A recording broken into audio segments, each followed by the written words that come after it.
بسم اللہ الرحمن الرحیم۔ السلام علیکم معزز سامعین، آج کا ہمارا عنوان ہے کوہ کاف۔ ایک ایسی وادی جو جنوں، پریوں، بھوتوں، دیوں اور عجیب الخلقت مخلوقات کے متعلق جانی جاتی ہے۔ ایسا پہاڑ جہاں ہمیشہ اندھیرا رہتا ہے، چاند سورج کی روشنی وہاں کبھی نہیں پہنچتی۔ وہ وادی جہاں آج تک کوئی نہیں پہنچ سکا۔ کیا یہ وادی جنوں کا دیس ہے یا کسی اور دنیا میں جانے کا پراسرار راستہ؟ کوہ کاف کا نام سامنے آتے ہی کوئی گمشدہ عربی کہانی ذہن میں جاگ اٹھتی ہے۔ ایسی کہانی جو جنوں اور دیوں کے زیر قبضہ بادشاہوں کی حسین شہزادیوں اور ہیبت ناک طلسم سے جڑی ہوتی ہے۔ ایسی کہانیوں کا مرکز عام طور پر یہ ہوتا ہے کہ فلاں ملک کے طاقتور بادشاہ کی حسین اور نرم و نازک شہزادی کو فلاں جن یا دیوں نے اغوا کر لیا ہے اور کوہ کاف کی کسی وادی کے تاریک محل میں لے جا کر قید کر دیا۔ اس طرح کی کہانیاں ہندوستان، ایران اور عرب علاقوں کے افسانوی اور ادبی کتابوں میں اہم مقام رکھتی ہیں۔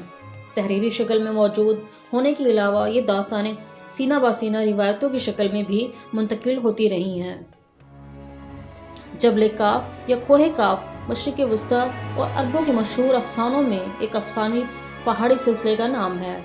اسلامی روایتوں میں کوہ کاف کو جنوں کا وطن کہا جاتا ہے، جسے خدا نے ایک چمکتے زمرد سے بنایا ہے، جبکہ ایرانی روایتوں کے مطابق یہ علاقہ شمالی قفقاز کے علاقوں میں تھا، جس علاقے پر آج تک بھی کوئی انسان قابض نہیں ہو سکا، کیونکہ قدیم علم نے اس پہاڑی علاقے کو پراسرariت میں ڈھانپ رکھا ہے۔ کوہ کاف دراصل ایک طویل پہاڑی سلسلہ ہے۔ اس کو زمین کا سب سے دور دراز مقام بھی کہا جاتا ہے، جو داستانوں میں زرتش کی زمین اور سیم مرغ نامی پرندے کی وجہ سے مشہور ہے۔ کہتے ہیں کوہ کاف سبز سمرد پر مشتمل ہے، جس کے رنگ نے آسمان کو سبز رنگ عطا کیا ہے۔ کوہ کاف کو جنوں کا شہر بھی کہا جاتا ہے، جہاں زمانہ قدیم میں جنات کی نسلوں نے بہت ساری حکومتیں قائم کی تھی۔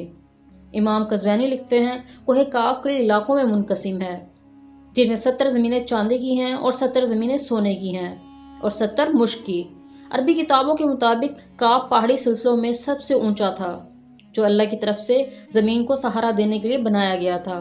اس دنیا میں جتنے بھی پہاڑی سلسلے ہیں، ان تمام کی شاخیں زیر زمین کوہ کاف سے جڑتی ہیں۔ اس طرح کوہ کاف، جو اس زمین کا سب سے بڑا پہاڑ، تمام پہاڑی سلسلوں کا مرکز ہے۔ زکریا القزوینی نے 13ویں صدی میں عجائب المخلوقات و عجائب الموجودات نامی ایک کتاب میں لکھا تھا، جس میں انہوں نے کاسمولوجی کے مطابق یہ نظریہ دیا ہے کہ آسمان کو خدا نے تھام رکھا ہے تاکہ وہ زمین پر نہ گر پڑے۔ اس زمین کے چاروں طرف پہاڑوں کا ایک طویل سلسلہ ہے، جس میں کوہ کاف بھی شامل ہے، جو ان سلسلوں کو کھونٹی کی طرح اپنی جگہ پر رکھتا ہے۔ اسی طرح مشہور صوفی بزرگ جلال الدین رومی نے اپنی تحریروں میں کوہ کاف کا ذکر کچھ یوں کیا ہے کہ طاقتور بادشاہ سکندر ذوالقرنین نے آب حیات کی تلاش میں مشرق سے مغرب کی طرف سفر کیا تھا۔ اس سفر کے دوران آپ کوہ کاف میں جا پہنچے۔ جب آپ کوہ کاف پہنچے، آپ نے دیکھا وہاں فرشتہ اسرافیل قیامت کے دن سور پھونکنے کا انتظار کر رہے ہیں۔ کوہ کاف اور اس میں موجود مخلوقات کے متعلق ایک اور روایت بیان کی جاتی ہے کہ حضرت ابن عباس رضی اللہ عنہ فرماتے ہیں کہ رسول اللہ صلی اللہ علیہ وآلہ وسلم ہمارے پاس تشریف لائے، جبکہ ہم مسجد نبوی میں حلقہ بنا کر بیٹھے تھے۔ ہمیں آپ نے فرمایا کہ کیا کر رہے ہو؟ ہم نے عرض کیا کہ ہم سورج کے متعلق غور کر رہے ہیں کہ وہ کیسے طلوع ہوتا ہے اور کیسے غروب ہوتا ہے۔ آپ نے فرمایا تم نے اچھا کیا، اس طرح سے مخلوق میں فکر کرو، خالق میں فکر نہ کرنا، کیونکہ اللہ جس کے لیے جو چاہتا ہے پیدا کرتا ہے۔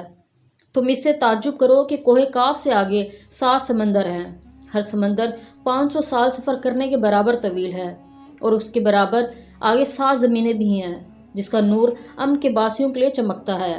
اس کوہ کاف کے آگے 70,000 مخلوقات ہیں جو اڑتی ہیں، جن کو پرندوں کی شکل میں پیدا کیا گیا ہے۔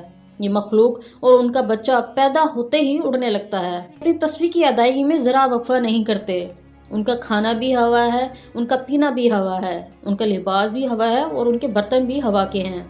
وہ یہ نہیں جانتے کہ اللہ نے حضرت آدم کو پیدا کیا، اور نہ ابلیس کو جانتے ہیں اور نہ ہی ابلیس کی اولاد کو جانتے ہیں۔ اللہ نے کوہ کاف کو دنیا کے گرد تخلیق کیا ہے۔ یہ تمام دنیا اس پہاڑ کے درمیان میں ایسے موجود ہے جیسے ایک انگلی میں انگوٹھی۔ کوئی انسان وہاں پہنچ نہیں سکتا، کیونکہ وہاں پہنچنے تک 4 مہینے اندھیرے میں سے گزرنا پڑتا ہے۔ یہ وہ پہاڑ ہے جہاں کوئی سورج نہیں، کوئی چاند نہیں، یہاں تک کہ یہ لوگ چاند و سورج کے بارے میں بھی نہیں جانتے کہ اللہ نے چاند اور سورج بھی تخلیق کیا ہے۔ جو روشنی ان تک پہنچتی ہے وہ کاف پہاڑ کی ہے۔ وہاں موجود لوگ جڑی بوٹیاں کھاتے ہیں اور ان کے بدن پر کوئی کپڑا نہیں ہوتا۔ صحابہ نے پوچھا، یا رسول اللہ وہ لوگ فرشتے ہیں؟ آپ نے فرمایا، وہ فرشتے نہیں ہیں، لیکن ان کی فرما برداری اللہ سے فرشتے کی طرح ہے۔ پھر آپ نے فرمایا، معراج کی رات ان کی ملاقات کوہ کاف کے لوگوں سے ہوئی تھی اور وہاں کے لوگوں نے آپ کی دعوت کو قبول کیا اور وہ مسلمان ہو گئے۔ صوفیہ کرام کے نزدیک کوہ کاف دراصل زمین میں موجود پہاڑ نہیں بلکہ عالم وصال میں واقع وہ پہاڑی سلسلہ ہے جو بذریعہ کشف اولیاء کرام کو مشاہدے کے لیے عطا ہوتا ہے، جیسا کہ خواجہ فرید الدین اتار جیسے صوفیہ نے اس تصور کا مشاہدہ کیا ہے۔ طریقت میں کوہ کاف کو شعور کا ایک دائرہ اور مرید کی حد سمجھا جاتا ہے، جس کو پا کے بندہ فنا فی اللہ کے درجے پر پہنچ جاتا ہے۔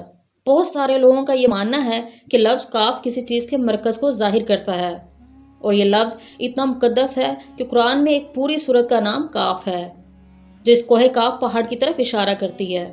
اس سورہ میں اللہ کی وحدانیت، موت اور زندگی کا نظریہ پیش کیا گیا ہے۔ کوہ کاف جغرافیائی اعتبار سے ہماری اس زمین میں کہاں موجود ہے، اس کے متعلق مختلف نظریات پائے جاتے ہیں۔ زیادہ تر مقررین کا اس بات میں اتفاق ہے کہ عربی داستانوں کی کوہ کاف دراصل موجودہ روس میں کفکاس یعنی ماؤنٹ کوکاکس نامی ایک پہاڑی سلسلہ ہے۔ یہ علاقہ یورپی روس میں بحر اسود اور بحر تجوین کا درمیانی حصہ ہے، جس میں آرمینیا، آذربائیجان، تاجکستان، روس اور چیچنیا جیسے ملک شامل ہیں۔ یہ علاقہ قدرتی حسن سے مالا مال ہے، جہاں جانوروں اور پرندوں کی بے شمار اقسام پائی جاتی ہیں۔ جھیلیں، آبشاریں اور چھوٹے چھوٹے چشمے دیکھ کر معلوم ہوتا ہے گویا جنت زمین پر اتر آئی ہے۔ یہاں انسانی آبادی بہت ہی کم ہے۔ یہ پہاڑی سلسلہ ایشیا کو یورپ سے جدا کرتا ہے۔ اگر کوہ کاف کو خلائی سیٹلائٹ سے دیکھا جائے تو یہ علاقہ سفید پٹی جیسا نظر آتا ہے، جبکہ بعض محققین کا خیال ہے کہ کوہ کاف انٹارکٹیکا کے ان ویران علاقوں میں موجود ہے جو ہمیشہ بادلوں اور اندھیروں سے ڈھکا ہوتا ہے، جبکہ کچھ لوگ قدیم دور کے اٹلانٹا سٹی کو ہی کوہ کاف قرار دیتے ہیں، جو کسی بڑے عذاب کی وجہ سے تباہ و برباد ہو چکا ہے۔ جدید فزکس کی نئی دریافت یعنی ڈائمینشن کو کوہ کاف کو سمجھنے میں آسانی پیدا کر سکتی ہے۔ اس کائنات میں کل 11 ڈائمینشنز ہیں، جبکہ ہم انسان 4 یا 3 ڈائمینشن میں زندگی گزار رہے ہیں، کیونکہ ہم ٹائم اور اسپیس کی قید میں زندگی گزارتے ہیں۔ ان مزید 6 ڈائمینشن میں کتنے ستارے، سیارے اور کتنی دنیا آباد ہیں اس کا علم صرف اللہ ہی کو ہے۔ محققین کے مطابق ارواح کی دنیا، عالم برزخ، جنت، جہنم انہی ڈائمینشن میں موجود ہے جن میں انسان موت کے بعد داخل ہوتا ہے۔ ممکن ہے کوہ کاف بھی انہی 11 ڈائمینشن میں سے کسی ایک ڈائمینشن کا نام ہو، جہاں نسل انسانی کا قدم رکھنا بھی ناممکن ہے۔